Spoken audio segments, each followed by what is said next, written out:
ہے. اور پھر عمر کون ہے؟ حضرت عمر کس قسم کی محبت کرتے تھے نبی سے؟ حضرت عمر کے بیٹے کا نام ہے حضرت عبداللہ بن عمر، جسے کہتے ہیں نا حضرت عبداللہ اور حضرت عمر کے درمیان کچھ بات ہو رہی ہوتی ہے.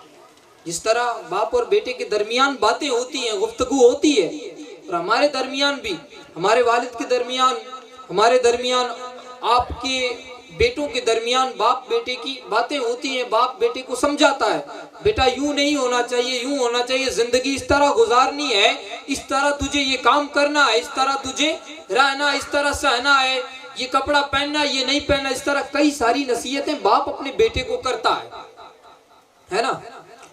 تو حضرت عمر اپنے بیٹے عبداللہ کو کچھ نصیحتیں کر رہے ہوتے ہیں اور کچھ باتیں ہو رہی ہوتی ہیں. اتنے میں حضرت عمر اپنی بات کو مضبوط کرنے کے لیے، جیسے میں نے اپنی باتوں کو مضبوط کرنے کے لیے حدیث پاک پڑھی اور سنائی، جتنی بھی باتیں عرض کی ہیں نا، میں نے جتنی بھی واقعات میں نے عرض کیے نا، وہ سارے واقعات آپ کو چاہیے تو میرے پاس موجود ہیں، میں سب کو بتا سکتا ہوں. حدیث پاک سے ساری چیزیں ثابت ہیں.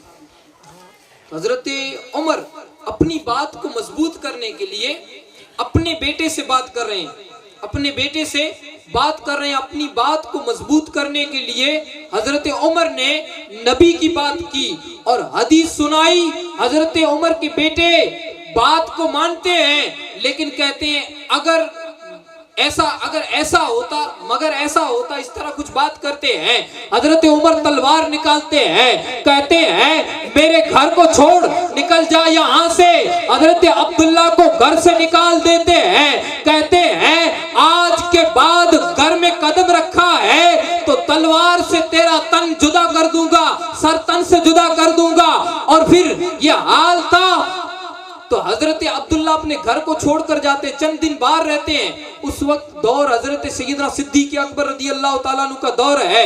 اور پھر امیر المومنین کے پاس حضرت عبداللہ جاتے ہیں اور حضرت عبداللہ کہتے ہیں کہ میرے والد اور میرے درمیان کچھ بات ہوئی، میرے والد نے نبی کی حدیث پڑھی اور مجھے سمجھایا، لیکن میں نے اگر اور مگر جیسی باتیں کی تو میرے والد نے مجھے بھگا دیا، مجھے گھر سے نکال دیا. نہ میرے پاس کھانے پینے کے لیے کچھ ہے، نہ میرے والد کے سوا میرا کوئی ہے. تو حضرت ابو بکر صدیق جاتے ہیں اور کہتے ہیں کہ چلو میں سفارش کر دیتا ہوں، تمہارے والد مان جائیں گے. باپ اور بیٹے کی محبت ہوتی ایسی ہے، جب کوئی باپ اپنے بیٹے کو 2-3 تھپڑ مار لیتا ہے، گھر سے بیٹا ناراض ہو کے چلا جاتا ہے، یا پھر خود باپ بھگا دیتا ہے بیٹے کو گھر سے، لیکن شام ہوتے یہ گلیوں میں ڈھونڈتا ہے نا کہ میرا بیٹا کہاں گیا، اس نے دوپہر کو کھانا کھایا ہوگا یا نہیں کھایا ہوگا، اس طرح تلاش کرتا ہے. لیکن حضرت عمر تلاش کرنے نہیں آئے. پھر حضرت ابو بکر صدیق چند دنوں کے بعد، ایک دن کے بعد نہیں، چند دنوں کے بعد، حدیث پاک میں چند دن کا ذکر ہے، چند دنوں کے بعد حضرت ابو بکر صدیق اپنے بھتیجے کو یعنی عبداللہ کو، حضرت عمر کے بیٹے کو ساتھ میں لے کر سفارش کرنے آئے ہیں کہ عمر مان جا، تو اپنے بیٹے کو پھر سے گھر میں رکھ لے، پھر سے گھر میں بلا لے. تو حضرت عمر کہتے ہیں اے ابو بکر بتاؤ ذرا، یہ تمہارا بیٹا ہوتا تو. ابو بکر خاموش ہیں. عمر کہتے ہیں اگر تمہارا بیٹا نبی کی حدیث پر اگر مگر کرے تو تم کیا کرو گے؟ ابو بکر کے جواب پر قربان جاؤں. سیدنا ابو بکر کہتے ہیں میرا بیٹا اگر مگر کرے، تم نے گھر سے نکال دیا ہے، میں سر تن سے جدا کر دیا. نبی کی بات پر اگر مگر کر رہا ہے، اگر نبی کی بات پر ذرا برابر بھی اگر مگر کرے، اس کی گردن تن سے جدا کر دے. یہ ابو بکر صدیق کہہ رہے ہیں. آج ہم کیا کہہ رہے ہیں؟ آج ہم کہہ رہے ہیں وہ ہمارا ماضی تھا، وہ کچھ اور تھا، وہ کچھ دور اور تھا، وہاں کے حالات کچھ اور تھے، یہ دور کچھ اور ہے. اس دور میں زندگی گزارنا انگاروں پر قدم رکھنے کے برابر ہے، اور اس دور میں ہم ان ساری چیزوں کو عمل میں نہیں لا سکتے ہیں. اتنی محبت اس دور میں نہیں کی جا سکتی ہے. اگر نبی کی بات پر اس دور کا مسلمان اگر مگر کرتا ہے تو پھر جو سمجھے اگر مگر کرنے والا نبی کا غلام نہیں، نبی کا وفادار نہیں. اور پھر کی محمد سے وفا تو نے تو ہم تیرے ہیں، ہر چیز نہیں کہے گی اس سے. کی محمد سے غداری تو ہم تیرے دشمن ہیں، ہر چیز یہی کہے گی. چاہے وہ دنیاوی زندگی میں کوئی بھی چیز ہو، دنیاوی زندگی بھی کامیاب کرنے کے لیے نبی سے وفاداری ضروری ہے. اب نبی سے وفاداری کیسی ہونی چاہیے اور پھر کس طرح نبی سے وفاداری کی جا سکتی ہے نا؟ وفاداری کیسے ہوتی ہے؟ صحابہ کرام کی زندگی کو ہم پڑھتے جائیں تو پڑھتے چلے جائیں، وفاداری کے علاوہ کچھ نہیں ملے گا. وفاداری کے علاوہ کچھ نہیں ملے گا. دیکھیں ایک صحابی گزرے ہیں، ان کو جب وہ گواہی دیتے تھے نا تو ان کی گواہی ایک جگہ پر جن کا نام ثعلبہ ہے، اس صحابی کی گواہی جب کہیں پر بھی اسلام میں آپ دیکھیں جب بھی کہیں میرے درمیان اور کسی کے درمیان، حضرت کے درمیان اگر جھگڑا ہو جاتا ہے اور ایک بات کو ثابت کرنے کے لیے مجھے دو گواہوں کی ضرورت پڑتی ہے. اگر میں کوئی ان پر مقدمہ کرتا ہوں اور مجھے اس چیز کو ثابت کرنا ہے نا تو مجھے 2 گواہوں کی ضرورت پڑے گی. لیکن حضرت ثعلبہ جہاں گواہی دیتے تھے نا تو وہاں ایک ثعلبہ ہی 2 لوگوں کے برابر ہوا کرتے تھے. نبی پاک صلی اللہ تعالی علیہ وسلم اور ایک یہودی کے درمیان ایک گھوڑے پر بیع ہوتی ہے، یعنی خرید و فروخت ہوتی ہے. اور یہودی کہتا ہے کہ اتنے پیسوں میں یا اتنے جو بھی اس وقت پیسے ہوا کرتے تھے اس دور کی رقم میں اس گھوڑے کو بیچنے کے لیے تیار ہوں. نبی کہتے ہیں مجھے یہ گھوڑا خریدنا ہے، میں اس گھوڑے کو خریدنے کے لیے تیار ہوں. اور پھر نبی نے اس گھوڑے کو خریدنے کے لیے کہہ دیا. اس یہودی نے کہا کہ کل صبح آ کر اب اس گھوڑے کو خرید سکتے ہیں. بیع و شرع جو معاملات تھے وہ ہو چکے تھے، اب وہ معاملات طے ہو گئے. نبی صبح میں آتے ہیں، حضرت ثعلبہ اور حضرت بلال حبشی ساتھ میں ہیں. اور پھر نبی آئے ہیں اور یہودیوں سے جب کہا ہے کہ کل جو بیع و شرع ہوئی تھی اس گھوڑے کو باہر نکالو، وہ گھوڑا میں خریدنا چاہتا ہوں، قیمت بھی ساتھ میں لے کر آیا ہوں. تو یہودیوں نے آپس میں مشورہ کر لیا تھا کہ یہ گھوڑا جو ہے تم نے بڑی کم قیمت میں دیا، اس گھوڑے کی اور بھی زیادہ قیمت آ سکتی ہے. تو اپنی زبان سے وہ پھر جاتے ہیں اور پھر نبی کو کہتے ہیں کون سا گھوڑا؟ نبی کہتے ہیں کہ کل جو ہمارے درمیان معاملات ہوئے تھے اس گھوڑے کی بات کر رہا ہوں. تو یہودی کہتے ہیں ہمارے درمیان کوئی معاملات نہیں ہوئے تھے، اگر آپ کے پاس کوئی گواہ ہے تو لے کر آؤ. تو سیدنا ثعلبہ اپنے دونوں ہاتھ اوپر کرتے ہیں اور کہتے ہیں لبیک یا رسول اللہ، لبیک یا رسول اللہ، میں حاضر ہوں، میں گواہی دیتا ہوں. ہزاروں لوگ جمع ہو جاتے ہیں، بھیڑ ہو جاتی ہے اور پھر حضرت ثعلبہ گواہی دیتے ہیں کہ نبی نے اس گھوڑے کی بیع و شرع کل کی تھی، آج خریدنے آئے ہیں. گھوڑا خرید لیا جاتا ہے، قیمت ادا کر دی جاتی ہے. حضرت بلال سے کہا جاتا ہے گھوڑے کو قبضے میں لے لیا جائے، قیمت ادا ہو چکی ہے. اور پھر قیمت ادا ہو گئی، گھوڑا خرید لیا گیا. اس کے بعد نبی پاک صلی اللہ تعالی علیہ وسلم حضرت ثعلبہ کے کندھے پر ہاتھ رکھتے ہیں، ہاتھ رکھ کر کہتے ہیں اے ثعلبہ، محبت سے نبی مسکرا رہے ہیں اور ثعلبہ کے کندھے پر ہاتھ ہے اور ثعلبہ سے کہتے ہیں ثعلبہ بتا ذرا تو نے گواہی کیسے دی؟ تو کل موجود نہیں تھا لیکن تو نے گواہی کیسے دی؟ ثعلبہ کہتے ہیں اے نبیوں کے نبی، اے نبیوں کے تاجدار، آقا دو جہاں صلی اللہ تعالی علیہ وسلم، آپ وہ آقا ہیں جس نے کہہ دیا اللہ ایک ہے، میں نے مان لیا. آپ نے کہہ دیا مالک میرا اللہ ہے، میرا خالق اللہ ہے، میں نے مان لیا. آپ نے کہا دین اسلام ہے، میں نے مان لیا. آپ نے کہا اللہ نے مجھے پیدا کیا، میں نے مان لیا. اب آپ کہہ دیں گھوڑا میرا ہے تو میں نے گواہی بھی دے دی. بن دیکھے جس نے گواہی دی نا اس کو اللہ نے شرف دیا کہ ثعلبہ کی ایک گواہی 2 لوگوں کی جگہ کام آئے گی. جہاں ثعلبہ گواہی دے دے، جہاں ثعلبہ گواہی دے دے وہاں پر ایک ثعلبہ 2 لوگوں کے برابر ہے. سوچیں صحابہ کرام کو زندگی میں نبی نے جنت دی ہے، جنت دی ہے. جب جنت کا اللہ نے نبی کو مالک بنایا تب جنت دی نا. آپ دیکھیں کوئی بھی چیز کبھی بھی اسی طرح نہیں ملتی ہے. جب اللہ نے نبی کو مالک بنایا تو اللہ خالق ہے، نبی کو اس چیز کا مالک بنا دیا تو نبی نے اپنے اختیارات سے ان چیزوں کو بانٹا. اور کئی صحابہ عشرہ مبشرہ جو ہیں ان کو زندگی میں نبی نے جنت کی بشارتیں دی. کئی صحاباؤں پر خوش ہو کر، سیدنا عثمان غنی رضی اللہ تعالیٰ عنہ پر خوش ہو کر جنت کی بشارت دی ہے. کیوں دی ہے؟ ان کو وہ بھی ہم تھے، یہ بھی ہم ہیں، وہ ہمارا ماضی تھا، یہ حال ہے. ان پر نبی اتنے مہربان، ان پر نبی اتنے کریم ہیں، ہم پر بھی اتنے کریم ہیں. ہمارے لیے سجدہ نہیں کیا نبی نے. نوکیلے پتھروں پر نبی نے اپنے سر کو رکھا ہے. اور پھر صحابہ کرام بے چین ہیں. نبی نے کئی دنوں سے سجدے کی حالت میں گزارے ہیں، نبی کے پاؤں سوج گئے ہیں، نبی سجدے میں اللہ کی بارگاہ میں دعا کر رہے ہیں، رب حبل امتی، اے میرے آقا، اے میرے مولا، ان میرے امتیوں کو بخش دے. اللہ کی بارگاہ میں نبی پاک صلی اللہ تعالیٰ علیہ وسلم سجدے کی حالت میں یہی دعا مانگ رہے کہ میرے امتیوں کو بخش دیں. نبی ہم پر کتنے مہربان ہیں. نوکیلے پتھروں پر اللہ نے جسے کائنات کا مالک بنا کر بھیجا، اللہ نے جسے ساری حکومتیں قدموں میں رکھ دی ہوں، اس نبی کو کیا ضرورت تھی کہ وہ سجدے میں جا کر ہمارے لیے دعائیں مانگے؟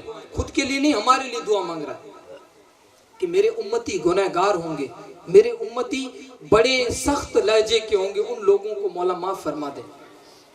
یہ دعا مانگ رہے ہیں، مغفرت فرما دے. سوچے نبی ہم پر اتنے کریم ہیں، اتنے رحیم ہیں، اور پھر وہ بھی ہم تھے. ہماری ابتدا وہاں سے ہوئی، وہاں سے سیدنا ابو بکر صدیق ہوں، سیدنا خدیجۃ الکبریٰ رضی اللہ تعالیٰ عنہ، حضرت علی رضی اللہ تعالیٰ عنہ، ان لوگوں سے ہماری ابتدا ہوئی. وہ ہمارا ماضی ہے، یہ ہمارا حال ہے. اور ہر چیز، چاہے وہ زمین ہو، دنیا کی کوئی بھی چیز ہو، جس طرف بڑھتے ہیں وہ چیز آگے بڑھ کر کہتی ہے. عمر 24 لاکھ مربع میل پر حکومت کر رہا ہے، تب بھی وہ 24 لاکھ مربع میل کی رعایا کہتی ہے، اے عمر کی محمد سے وفا تو نے تو ہم تیرے ہیں. اور پھر اسی طرح نہیں، ہندوستان کی زمین پر محمد بن قاسم آئے ہیں، 17 سال کی عمر ہے، 18 یا 17 سال کی عمر میں پورے ہندوستان پر محمد بن قاسم 17 سال کی عمر میں حکومت کرتے ہیں. تب ہندوستان کی زمین نے بھی کہا تھا کہ محمد سے وفا تو ہم تیرے ہیں. اور پھر وفا جو ہے، اب آخری چیز، اس کے بعد میں شاید کیا بولتے ہیں کچھی میں آٹا ہاں پورا تھا گیا. تو اب جو اصل چیز ہے نا، وفا جسے کہتے ہیں، وفا کہتے کسے؟ جو میں کب سے کہہ رہا ہوں کہ محمد سے وفا تو نے تو ہم تیرے ہیں. اب محمد سے وفا کس طرح ہو سکتی ہے؟ یہ جو محبت ہے وہ کیسے ہو سکتی ہے؟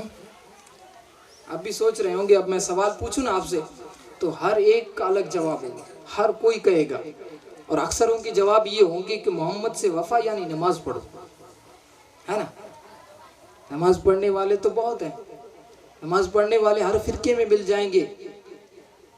میں تو سنت کی بات کر رہا ہوں، سنت جسے کہہ رہے ہیں نا، میں سنت کی بات کر رہا ہوں. آج کا وہابی، آج کا جو نبی سے غداری کرنے والا فرقہ ہے، وہ فرقہ بھی آج کہہ رہا ہے، نبی کی شان میں گستاخیاں کر رہا ہے، وہ بھی تو نماز پڑھتا ہے. تو کیا وہ نماز پڑھتا ہے تو وہ وفادار ہے؟ کیا وہ روزہ رکھتا ہے تو وہ وفادار ہے؟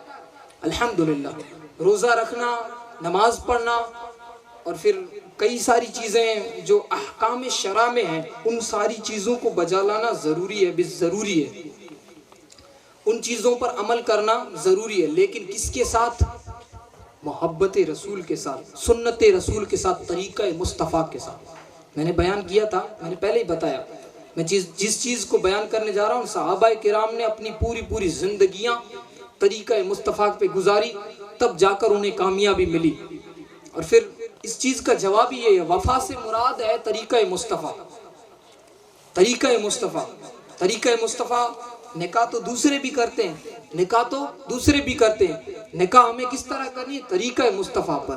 تمام دنیا کے خرافات کو چھوڑ کر، دنیاوی چیزوں کو دور ہٹا کر نکاح کرنی ہے تو طریقہ مصطفیٰ پر. اور جو طریقہ مصطفیٰ پر کام ہو نا، تو وہ چیز خود آ کر کہتی ہے. یہاں ایک عورت کو رکھا جائے، ایک مرد کو رکھا جائے، دونوں کے درمیان نکاح ہونے والے ہیں تو نکاح بھی کہتی ہے کہ محمد سے وفا تو نے تو ہم تیرے ہیں۔ اگر طریقہ مصطفیٰ پہ نہ ہونا تو پھر ہم دیکھتے ہیں ہمارے درمیان کئی جڑتے ہیں، کئی بکھرتے ہیں، اور اس طرح بکھرتے ہیں کہ وہ دنیا میں بھی کورٹ کچہریوں کے چکرات اتنے کھاتے ہیں کہ انہیں نہ جانے ان چکرات میں کئی چپلیں توڑنی پڑتی ہیں۔ حالات بہت بگڑ جاتے ہیں، اور پھر حالات ایسے بگڑتے ہیں کہ انسان اتنا بکھرتا ہے کہ اسے ایسا لگتا ہے کہ میں خودکشی کر لوں، اور پھر کئی خودکشیوں میں جاتے بھی ہیں، ہے نا۔ تو یہ کب ہوتا ہے؟ جب طریقہ مصطفیٰ پر اس چیز کو ادا نہ کیا جائے، تب وہ چیزیں بکھرتی ہیں، اور بکھرتی بھی ایسے ہیں کہ کبھی جڑ نہیں پاتی ہیں۔ تو جو چیز بھی ہو، چاہے وہ حال ہو یا ماضی ہو، ماضی تو پورا طریقہ مصطفیٰ پر تھا، وہاں کوئی فرقہ نہیں تھا، وہاں پر ایک دو ہی فرقے تھے مسلمانوں کے درمیان۔ آج مسلمانوں کے درمیان کئی فرقے، اور حدیث پاک بھی ہونے بھی چاہیے، کیونکہ نبی کی بات ہے، جو بھی 72 فرقے ہونے والے وہ ہوں گے، لیکن وہاں فرقے دو ہی تھے بس مسلمانوں کے درمیان، ایک مسلمان مومن تھا، دوسرا منافق تھا۔ اور ہم دیکھ لیں جو نبی سے وفاداری کرے مومن ہے، نبی سے غداری کرے منافق ہے، اور کئی منافق درمیان ہے، درمیان ہوں گے اور بکھریں گے، کئی فرقے ہوں گے، اور پھر ان میں بھی نمازیں ہوں گی، روزے ہوں گے، ہر چیز ہوگی، لیکن طریقہ مصطفیٰ نہیں ہوگا۔ طریقہ مصطفیٰ جہاں ہوگا وہاں کامیابی ہوگی، طریقہ مصطفیٰ جہاں ہوگا وہیں پر ساری چیزیں موجود ہوں گی، انسان کامیاب بھی وہیں ہوگا اور انسان وہیں بقا پائے گا، اور ہر چیز اگر اس سے کہے گی کہ محمد سے وفا تو نے تو ہم تیرے ہیں، اور وفاداری کا نام ہی طریقہ مصطفیٰ۔ پھر اللہ تبارک و تعالیٰ نے بھی ہمارے لیے طریقہ رکھ دیا، لَقَدْ كَانَ لَكُمْ فِي رَسُولِ اللَّهِ أُسْوَةٌ حَسَنَةٌ۔ اللہ نے کہہ دیا کہ اے مومنو، تمہارے لیے نبی پاک صلی اللہ تعالیٰ علیہ وسلم کی زندگی بہتر سے بہتر نمونہ ہے، بہتر سے بہتر پیشوائی موجود ہے۔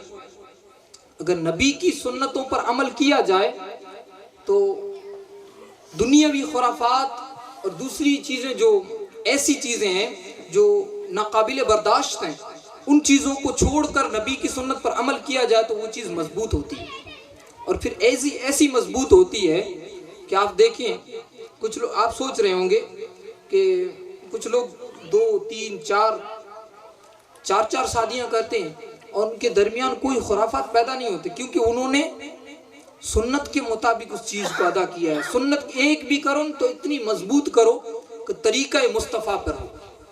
اللہ تبارک و تعالی ہمیں طریقہ مصطفیٰ پر عمل کرنے کی توفیق عطا فرمائے، طریقہ مصطفیٰ پر گامزن ہونے کی توفیق عطا فرمائے، اور ہمارا راستہ طریقہ مصطفیٰ پر ہی ہے۔ اگر ہم طریقہ مصطفیٰ سے ہٹے تو پھر کئی ایسے ہٹے ہوئے ہمارے درمیان بھی ہیں اور ہمارے درمیان آخر تک رہیں گے، اور اس دور میں بھی تھے۔ نبی نے مسجد سے اٹھا کر نکالا تھا کہ اٹھ جاؤ، مسجد میں نبی بیٹھے ہوئے ہیں، نبی نے اٹھایا تھا نام لے لے کر کہ تم چلے جاؤ اے سالبہ، اللہ اکبر، تم چلے جاؤ اے عتبہ، اے شیبہ، تم چلے جاؤ، تم منافق ہو، تم چلے جاؤ، اس طرح گن گن کر نبی نے اٹھایا تھا۔ اسی طرح درمیان میں نبی کے طریقے سے ہٹے ہوئے لوگ ہوں گے، بتائیں گے طریقے سے ہٹ جاؤ، لیکن ہمیں کیا کرنا ہے؟ طریقہ مصطفیٰ پر گامزن ہونا ہے، اور دنیا کو بھی بتانا ہے، اور جو دیکھنے والا ہے اسے بھی بتانا ہے۔ اگر کامیابی ہے تو طریقہ مصطفیٰ پر ہے، اور مجھے بھی طریقہ مصطفیٰ پر اس چیز کو ادا کرنا ہے۔ اپنے درمیان اگر یہ جذبہ قائم رہے گا نا تو نسلیں قائم رہیں گی، اور طریقہ مصطفیٰ پر جو چیز ادا نہ ہونا تو اس کی نسلیں بکھر جاتی ہیں، لوگوں کو پتہ نہیں ہے کہ میں کس خاندان سے ہوں، پھر آخر میں یہ وقت آتا ہے کہ اسے خود پتہ نہیں ہوتا کہ میں کس کمیونٹی سے تعلقات رکھنے والا ہوں، کس کمیونٹی سے آ رہا ہوں، کہاں سے بلونگ کر رہا ہوں، کچھ نہیں پتہ ہوتا ہے لوگوں کو۔ اللہ تبارک و تعالی ہمیں ان چیزوں کو سلامت رکھنے کی توفیق عطا فرمائے، نبی کی سنتوں پر عمل کرنے کی توفیق عطا فرمائے، اور انہی چیزوں میں کامیابی ہے، انہی چیزوں میں اللہ تبارک و تعالی نے قرآن مجید میں بھی نبی کی زندگی ہمارے سامنے رکھ دی۔ اور پھر آپ دیکھیں اب لاسٹ ہے، آپ دیکھیں کہ ہمارے درمیان ایسا کون گزرا ہے جو طریقہ مصطفیٰ پر پورا ہو، جسے دیکھ کر ایسا لگے، جسے دیکھ کر اللہ یاد آ جائے۔ ہماری زبانوں پر ہم نے اپنی آنکھوں سے دیکھا، حضور مفتی اعظم کچھ کو ہم نے اپنی آنکھوں سے دیکھا ہے کہ ان کی پوری زندگی طریقہ مصطفیٰ پر گزری، پوری زندگی طریقہ مصطفیٰ پر گزری ہے۔ جب حضور مفتی اعظم کچھ تعلیم حاصل کر کے اس زمین پر آئے تھے، اس کچھ کی زمین پر آئے، ہم بکھرے ہوئے پڑے تھے چٹیل میدان کی طرح، ہمارے درمیان کوئی علم نام کی چیز نہیں تھی، ہمارے گھروں میں یہ حال تھا، ہمارے گاؤں میں یہ حال تھا، ہمارے پاس جنازے کی نماز پڑھانے کے لیے مولوی نہیں تھا، لیکن مفتی اعظم کے صدقے ہمیں یہ مولوی ملے، ہمیں یہ مولانا ملے، ہمیں اپنے سر کے تاج ملے، اور اس طرح ملے کچھ کی زمین نے، کچھ کے لوگوں نے کہا اے مفتی کچھ کی محمد سے وفا تو نے تو ہم تیرے، اور پھر اس طرح بڑے طریقہ مصطفیٰ پر۔ آج پورے کچھ میں چلے جاؤ، کہیں پر بھی چلے جاؤ، کہیں پر بھی چلے جاؤ، چھوٹے بچے کو بھی پوچھو گے نا وہ بھی بتا دے گا کہ حضور مفتی اعظم کچھ کی شان کیا ہے، اللہ نے اتنی شان دی کیوں؟ انہوں نے طریقہ مصطفیٰ پر زندگی گزاری۔ حضور محمود شاہ جیلانی علیہ رحمہ، ہزاروں لوگ ان کی مزار پر جمع ہوتے ہیں، ہزاروں لوگ، اب دیکھیں ان کی مزار پر جاتے ہیں تو ایسا لگتا ہے کہ مدینے آ گیا، اللہ اللہ، ان کی مزار پر وہ رونق ہے۔ اللہ نے، وہ خود اس حالت میں تھے کہ بستر میں سوئے ہوئے ہیں، ان کے جسم میں کئی سوئیاں لگی ہوئی ہیں، اس کے باوجود بھی وہ نبی پاک صلی اللہ تعالیٰ علیہ وسلم کی ایک سنت کو بھی ترک نہیں کیا۔ ہمارے مرشد حضور مفتی اعظم کچھ حاجی احمد شاہ بخاری علیہ رحمہ ہو یا پھر حاجی محمود شاہ جیلانی علیہ رحمہ ہو، ان دونوں کی زندگی کو ہم دیکھیں نا تو ہم کچھ والوں کے لیے اگر کوئی بڑا رہبر اور ہماری زندگیوں کو سنوارنے کے لیے کوئی آیا تو یہ دونوں آئے۔ ان دونوں کے ذریعے حضور مفتی اعظم کچھ نے اپنی تعلیمات کے ذریعے، نبی کی سنتوں کے ذریعے ہمارے درمیان دین پہنچایا، اور حضور محمود شاہ جیلانی علیہ رحمہ نے ہمارے درمیان مولانا بھیج دیے، اور پھر بھیج دیے تو صرف ایسے ہی نہیں آئے، ان کو پوچھو سنت کیا ہے، کس طرح ادا کی جاتی ہے، یہ نکاح کرنی ہے تو کیا چیزیں جائز ہیں کیا ناجائز ہیں۔ ان لوگوں کو بٹھانے کے لیے نہیں رکھا گیا آپ لوگوں کے درمیان، ان کو پوچھیں، بتائیں ذرا یہ چیز جائز ہے ناجائز ہے، ان چیزوں پر عمل کیا جائے یا نہ کیا جائے، کن چیزوں سے بچا جائے، کن چیزوں سے عمل میں لایا جائے، ساری چیزیں ان لوگوں سے پتہ ہوں گی۔ ان لوگوں کے پاس اپنی اولاد کو بھیجیں، تعلیم حاصل کروائیں، سنتوں پر عمل کروائیں۔ طریقہ مصطفیٰ پر اگر آپ کی اولاد ہے تو آپ کی اولاد کی زندگی بھی کہے گی کہ محمد سے وفا تو نے تو ہم تیرے ہیں، یہ جہاں تو کیا چیز ہے، لو قلم تیرے ہیں۔ وآخر دعوانا الحمدللہ رب العالمین۔ دائما ابدا على حبيبك خير الخلق كلهم مولاي صل وسلم دائما ابدا على حبيبك خير دل برو دلدار پر لاکھوں سلام، آمنہ کے دل برو دلدار پر لاکھوں سلام، انبیاء کے سرور و سردار پر لاکھوں سلام، مولاي صل وسلم دائما ابدا۔ بالعرش جس کو جو ملا ان سے ملا، لاو رب العرش جس کو جو ملا ان سے ملا، بٹتی ہے کونین میں نعمت رسول اللہ کی، مولاي صل وسلم دائما ابدا على حبيبك خير الخلق كلهم، هم بك بکاری وہ کریم کا خدا ان سے فضو، ہم بکاری وہ کریم کا خدا ان سے فضو، اور نہ کہنا نہیں عادت رسول اللہ کی، مولایا صلی وسلم دائما ابدا علی حبیبک خیر الخلق کلہم۔ صلاۃ والسلام علیک یا رسول اللہ، صلاۃ والسلام علیک یا حبیب اللہ، صلاۃ والسلام علیک یا قاسم رزق اللہ، صلاۃ والسلام علیک یا محمد مصطفیٰ صلی اللہ تعالی علیہ وسلم۔ یا الہی رحم فرما مصطفیٰ کے واسطے، یا رسول اللہ کرم کیجئے خدا کے واسطے۔ دل کو اچھا، تن کو ستھرا، جان کو پرنور کر کے اچھے پیارے شمس الدین بدر الاولیاء کے واسطے۔ قادری پر قادری رکھ، قادریوں میں اٹھا قدر عبد القادر قدرت نما کے واسطے۔ بحر شبلی شیر حق دنیا کے کتوں سے بچا، ایک کارک عبد واحد بیریا کے واسطے۔ مشکلیں حل کر شہ مشکل کشا کے واسطے، کربلائیں رد شہید کربلا کے واسطے۔ یا الہ العالمین، جس مقصد نیک مقصد سے مولا اس محفل کو سجایا گیا ہے، مولا تیری بارگاہ میں نظر کرتے مولا قبول فرما۔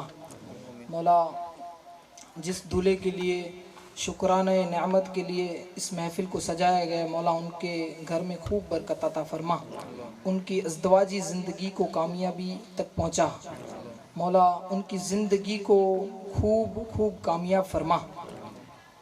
اللہم ربنا آتینا فی الدنیا حسنۃ وفی الآخرۃ حسنۃ وقنا عذاب النار، ان اللہ وملائکتہ یصلون علی النبی یا ایہا الذین آمنوا صلوا علیہ وسلموا تسلیما۔ اللہم صل علی سیدنا مولانا محمد وبارک وسلم، صلوا علیہ صلاۃ وسلام علیک یا رسول اللہ صلی اللہ تعالی علیہ وسلم۔ سبحان ربک رب العزت عما یصفون وسلام علی المرسلین والحمد للہ رب العالمین۔